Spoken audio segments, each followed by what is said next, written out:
Hi, guys. I've missed you so much. I hope that each one of you are well and strong. And I wanted to thank all the girls and Drew for taking care of you, doing such a great job. They're my heroes. And I'm getting ready to read you a story. Now, I can't see you, you can see me. So, Dot and a few others of you that like to go to sleep on me, I won't know today. But I hope that Howard and Richard are out because I'm going to read a story about Abraham Lincoln. I think Jeff might not be there. And Miss Laura, I hope you've gotten home from the hospital and are feeling better. All right, so we'll begin. Maybe in the next few days we'll be able to do some different things this way. We'll see how this works. All right, the story is called A Lesson in Forgiveness, and it's by T. Morris Longstreth. And the story of it is to forgive or not to forgive. Both the 14-year-old boy and the tall, haggard stranger wrestled with that question. The Ripley brothers were as different in nearly every way as are the rapids and still pools of a mountain stream. Perhaps that's why they loved each other in a way not usually meant by brotherly love. Will Ripley was the still pool. He was thoughtful to the point of appearing drowsy, honest as daylight, mild-tempered, and 20. On July 7th, 1863, he was up north in Pennsylvania somewhere, either alive or dead, for as you can read in the dispatches of the time, the terrible Battle of Gettysburg was just over. The Ripleys, on their farm near Washington, had not heard from him for some time.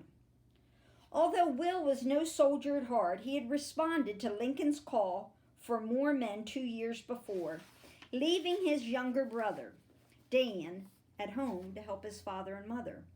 Dan was now 14, a high-strung, impetuous, outspoken lad of quick actions and hasty decisions. He was the laughing rapid. But for all his hastiness, he had a head and a heart that could be appealed to, usually.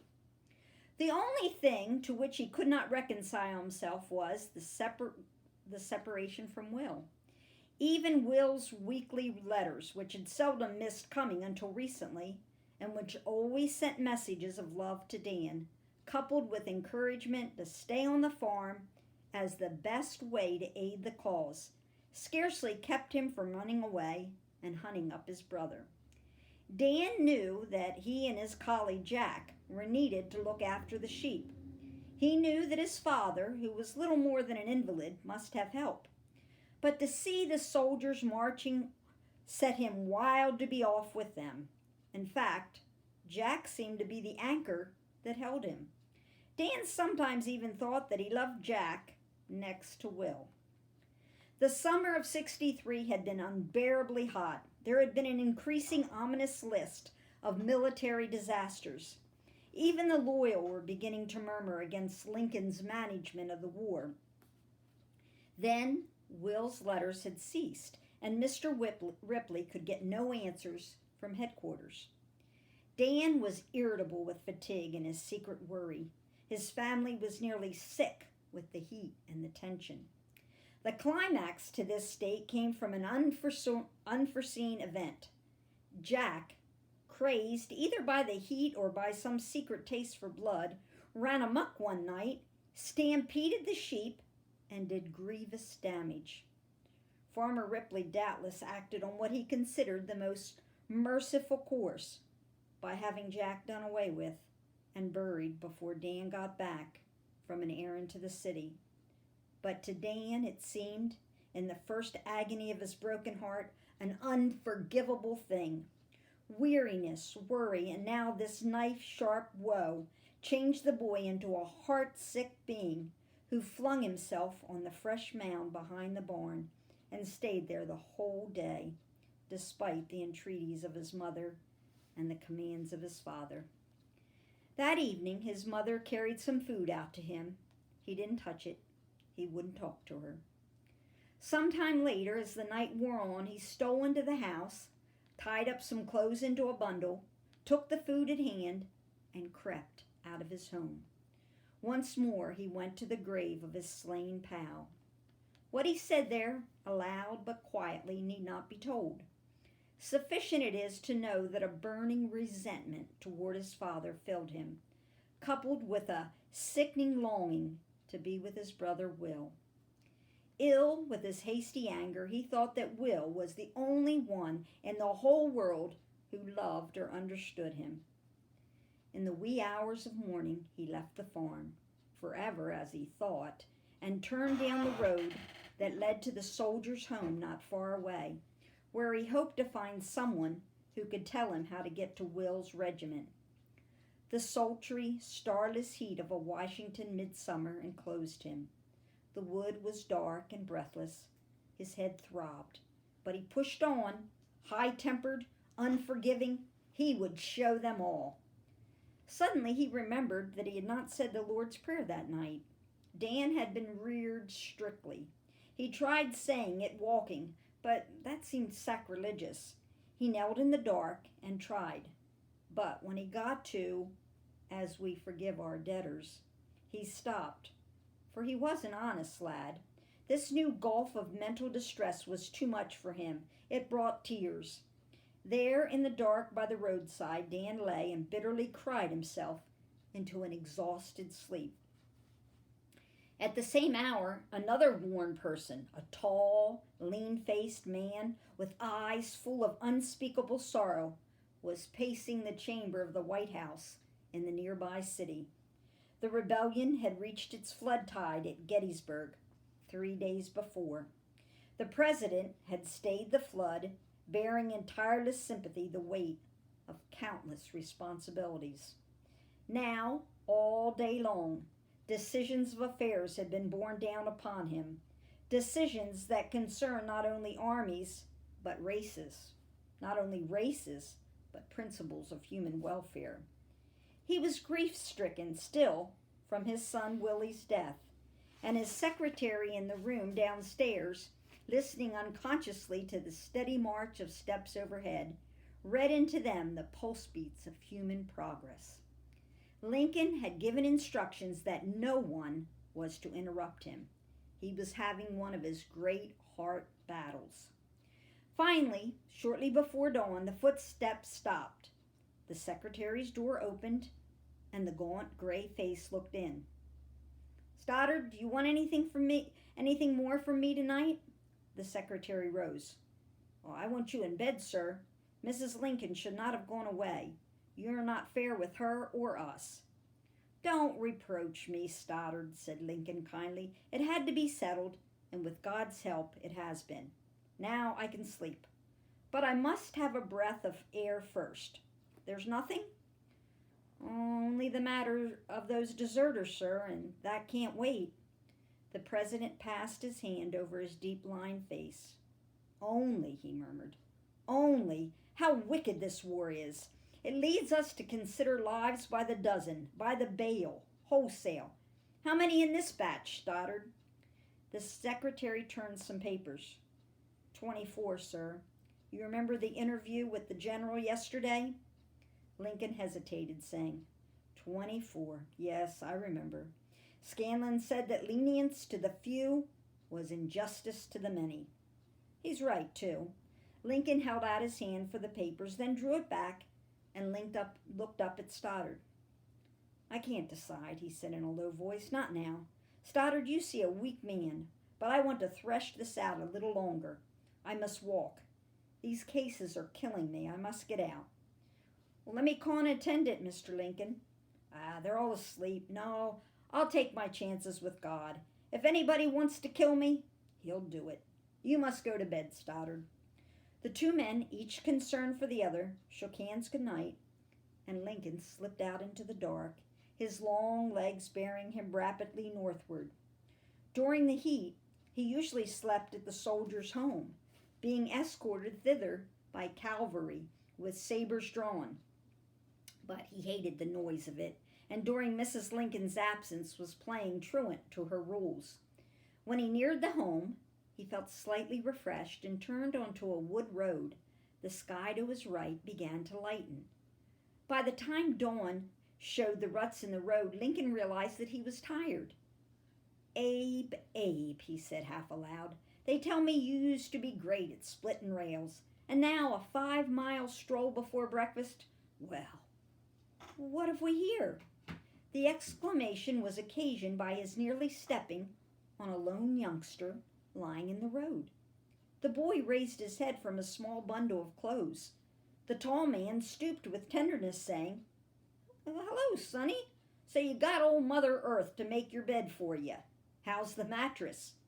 Dan sat up, rubbed his eyes. "What are you doing?" he asked. "I appear to be waking you and making a bad job of it," said Lincoln. "You didn't come to take me then?" exclaimed Dan, greatly relieved. "I wouldn't have gone," he added defiantly. Lincoln looked at him sharply, his interest aroused by the trace of tears in the boy's eyes and the bravado in his voice. "There's a misunderstanding here," said Lincoln, almost as bad a misunderstanding as Mamie and her mother had over Mr. Riggs, who was the undertaker back home. Here the gaunt man gave a preliminary chuckle. "Did you ever hear that story, Sonny?" Dan shook his head, wondering how such a homely man could sound so likable. Lincoln seated himself on a fallen tree trunk. "Well, it was this way," and he told the story.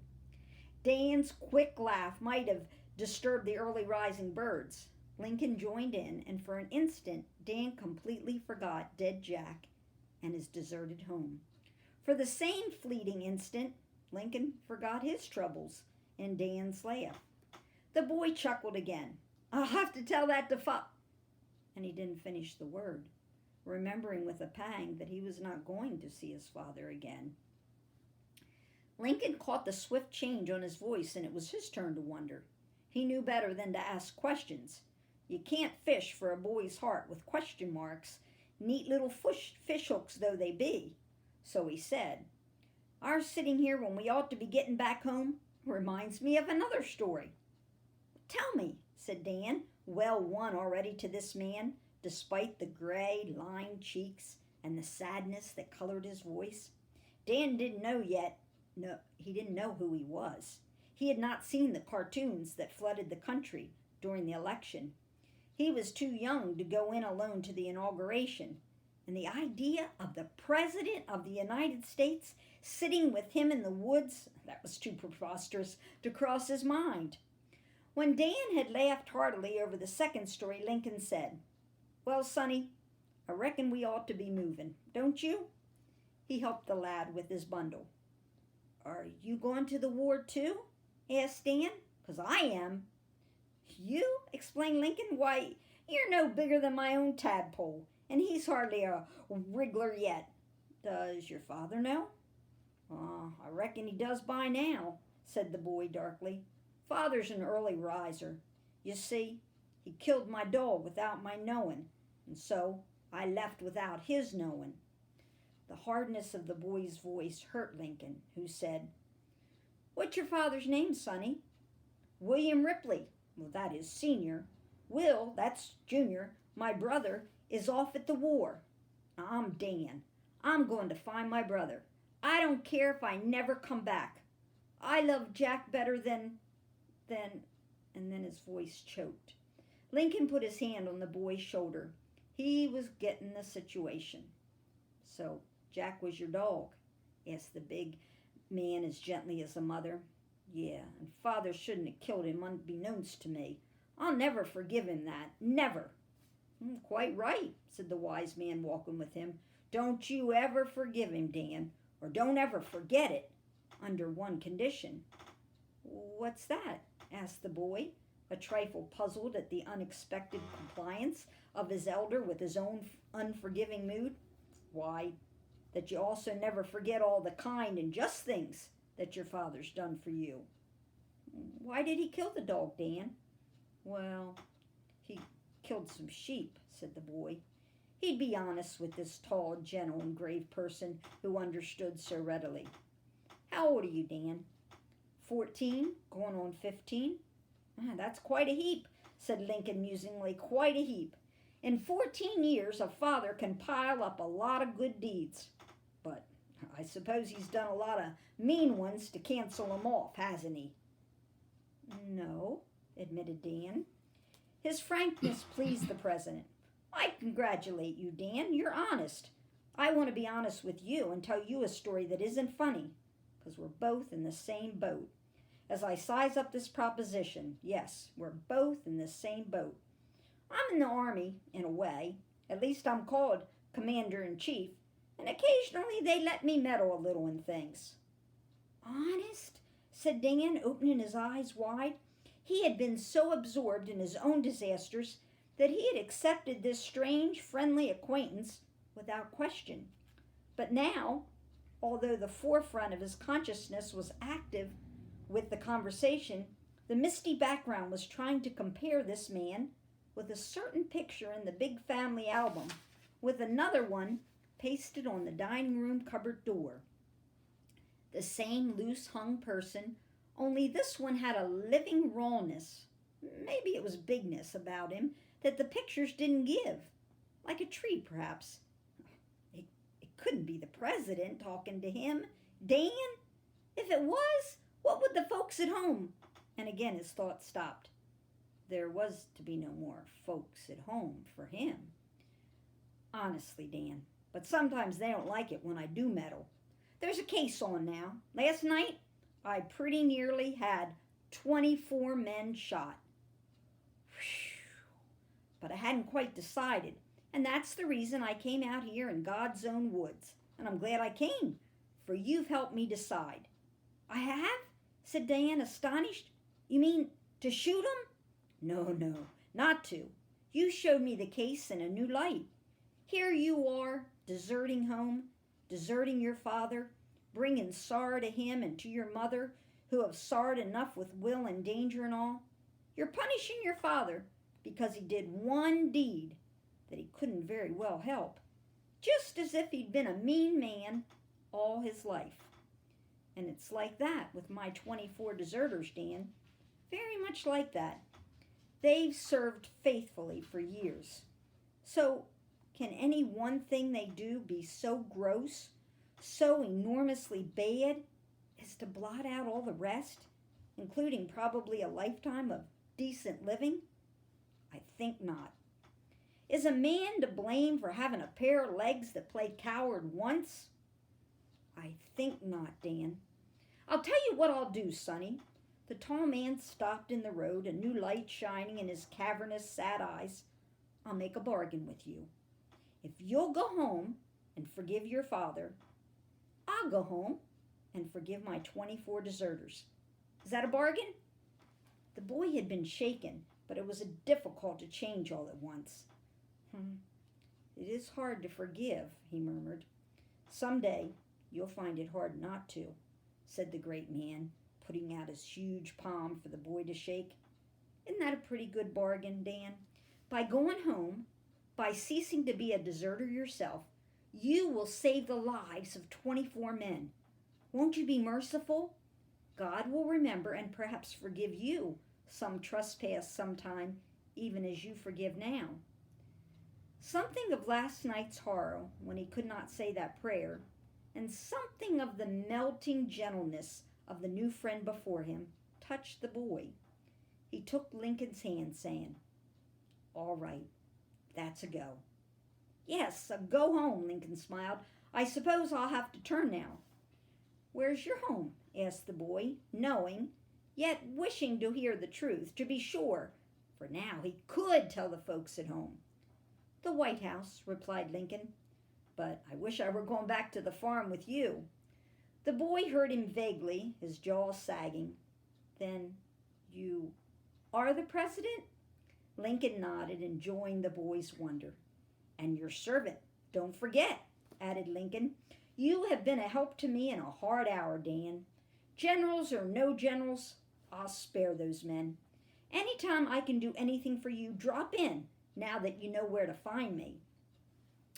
The boy was still speechless with his assured elation. "But you'd better wait." Lincoln began hunting through his pocket. "Wait, you better let me give you a latchkey. The man at the door is a stubborn fella, for the folks will bother him. Here." And finding a card and a stub of a pencil, he wrote, "Please admit Daniel Ripley on demand. Abraham Lincoln. How's that? Thank you, said Dan proudly. I reckon I should have guessed it was you, but those stories you told kind of put me off. That's sometimes why I tell 'em. Lincoln smiled again. It's not a bad morning's work. 24 lives saved before breakfast, Dan. You and I ought to be able to eat a comfortable meal. Goodbye, Sonny. And so they parted. The man strode back the way he had come. The boy stood looking, and then swiftly wheeled and sped. He had been talking to the president, to Abraham Lincoln, and hearing such talk as he had never heard before, but especially the words, "You have been a help to me in a hard hour, Dan." Those words trod a regular path to his brain. Dan ran, eager to get to the very home he had been so eager to leave. Forgiveness was in his heart, but chiefly there was a warm pride. He had been praised by Abraham Lincoln. Of this day he would talk to the end of his days. Dan didn't know that the major part of the day, the greatest in his life, was still to come. Certainly the dawning of it had been beautiful. Breathless and with eyes bright in anticipation of telling his tale, he leaped the fences, ran up to the back door, and plunged into the house. The kitchen was quiet. A misgiving ran over him. Were they all out in search of him? Would he have to postpone his triumph? In the dining room, a half-eaten meal was cooling. He explored on, and coming out to the spacious front of the house, found them in an inexplicable group around a uniformed officer. Tears were streaming down his mother's cheeks. His father, still pale from his accident, looked ashen and shriveled. They turned at Dan's approach. He expected that this scene of anguish would turn to smiles upon his arrival. He was amazed to find that his return gave them the merest flurry of relief and alleviated their sorrow. Not at all. "Danny, dear, where have you been?" asked his mother. "The Lord must have sent you home in answer to our prayers," said his father. Then they turned back to the officer, pleading, both talking at once, weeping. Dan felt hurt. Did his return, his forgiveness, mean so little to them? He might as well have gone on. Then he caught the officer's words. "Colonel Scott can do no more, madame. The president cannot see him, and more pardons are not to be hoped for." Mrs. Ripley turned and threw her arms across Dan's shoulders.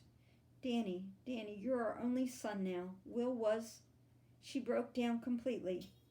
"Will was found asleep while on duty, Dan," his father said grimly.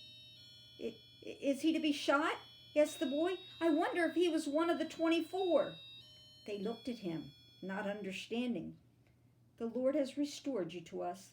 If we could only pray in sufficient faith, he could restore Will," said Farmer Ripley devoutly. "Dear, let us go in and pray. We should release this gentleman to his duty. We can talk to the Father about it."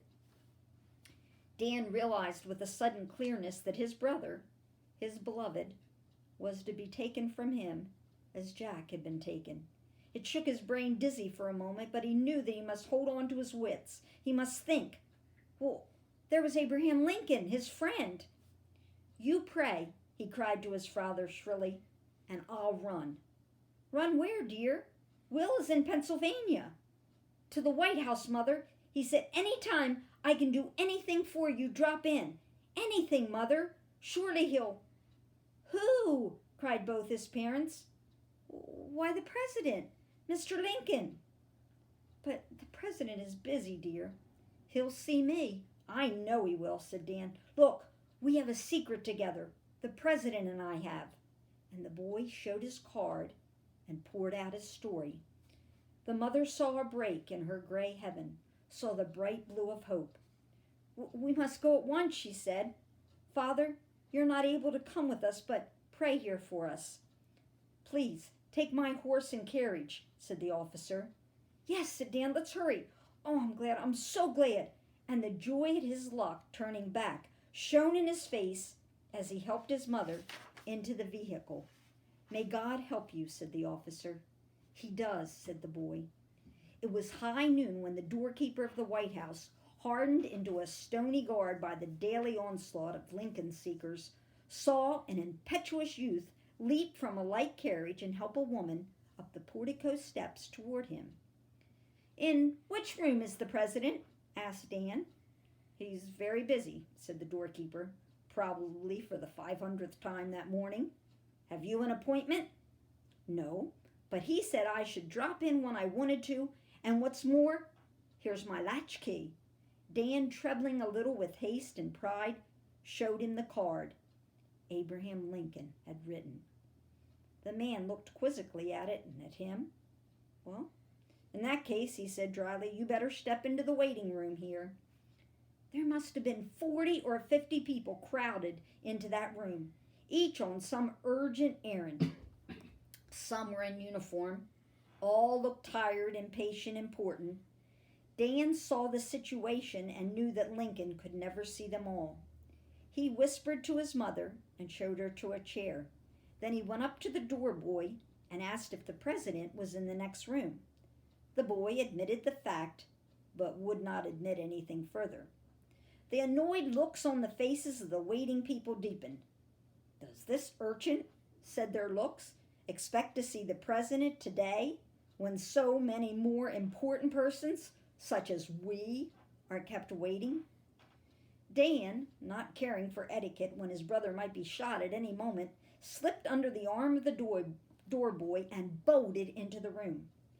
Lincoln was standing by the window. He looked around in surprise at the noise of Dan Ripley's entry. He recognized his walking partner, made a motion for the door boy, who had one irate hand on Dan, to withdraw, and he said, Why, Dan, I'm glad to see you so soon again. You're just in time to back me up. Let me introduce you to the general. Dan looked into the amazed and angry eyes of a Union general who, practically ignoring the boy, went on to say, Mr. President, I repeat that unless these men are made an example of, the army itself may be in danger. Mercy to these 24 means cruelty to nearly 1 million. The president, worn not only from his sleepless night, but from the incessant strain of things, looked grave, for the general spoke truth. He turned to Dan. Did you go home, son? Dan nodded. Well, then I shall keep my half of the bargain. General, this boy and I each walked the woods half the night, carrying similar troubles, trying to decide whether it was best to forgive. We decided that it was best, as the Bible says, even to 70 times 7. Dan, how'd you folks take it? Dan spoke quickly. It would have killed him if I'd run off for good, for they just got word that my brother, Will, I told you about him, is to be shot for sleeping on watch. I just know he was tired out. He didn't go to sleep on purpose. I told my mother that you wouldn't let him be shot if you knew. Lincoln groaned audibly and turned away to the window for a moment. The general snorted. I brought my mother in to see you too, said Dan, seeing as she wouldn't quite believe what I said about our agreement. Lincoln looked at the boy, and his sunken eyes glistened. I agreed for 24 lives, he said. But I don't mind throwing in an extra one for you, Dan. And this time the general really groaned. Stoddard, added the president, will you see if there is a Will Ripley on file? The secretary left the room. Lincoln turned abruptly to the general. You've heard me, he said. I, with the help of God and this boy, threshed out the matter to a conclusion, and we only waste time to discuss it further. If I pardon these deserters, it surely becomes a better investment for the United States than if I had them shot. 24 live fighters in the ranks, instead of that many corpses underground. There are too many weeping widows now. Don't ask me to add to that number, for I won't do it. It was rarely that Lincoln was so stirred. There was a strange silence. Then the secretary entered with, Yes, sir, a Will Ripley is to be executed tomorrow for sleeping on duty. The case was buried in the files. It should have been brought to you earlier." "Better for the case to be buried than the boy," said the president. "Give me the paper, Stoddard." Then, then you will?" said Dan, trembling with joy. "I don't believe that shooting the boy will do him any good," said Lincoln, as the pen traced the letters of his name beneath this message. "Will Ripley is not to be shot until further orders from me." Dan looked at it. "Oh, thank you," he said. "Can I bring Mother in to see it? Oh, and to see you?" he asked. The president looked down into the shining face and could not refuse. In a moment, Dan's mother was in the room. She was all confused, and the general was red with irritation. She read the message. It didn't seem quite clear to her. "Is that a pardon? Does that mean he won't be shot at all?" "My dear madam," replied Lincoln kindly, "evidently you are not acquainted with me. If your son never looks on death till orders come from me to shoot him, he will live to be a great deal older than anyone else." She stretched out both her hands, crying, "I want to thank you, sir. Oh, thank you, thank you." "Thank Dan here," said Lincoln. "If he had not let the warmth of forgiveness soften his heart, Will Ripley would have died. And perhaps, if I had not met him in the woods at dawn, I might have gone into eternity with the blood of these 24 men on my hands. Dan helped me." "True, they are erring soldiers, Mrs. Ripley, but we must consider what they have done and what they will do as intently as we consider the wrong of the moment. Goodbye, Dan. We shall both remember today with easy consciences." The waiting crowd in the room could not understand, of course, why that intruder of a boy who fairly dragged the woman in to see the president so unceremoniously should bring her out on his arm with such conscious pride. They could not understand why the tears were rolling down her cheeks at the same time that a smile glorified her face. They did not see that the boy was walking on air, on light. But the dullest of them could see that he was radiant with a great happiness. And if they could have looked past him and pierced the door of the inner room with their wondering glances, they would have seen a reflection of Dan's joy still shining on the somber, deep-lined face of the man who had again indulged himself in mercy.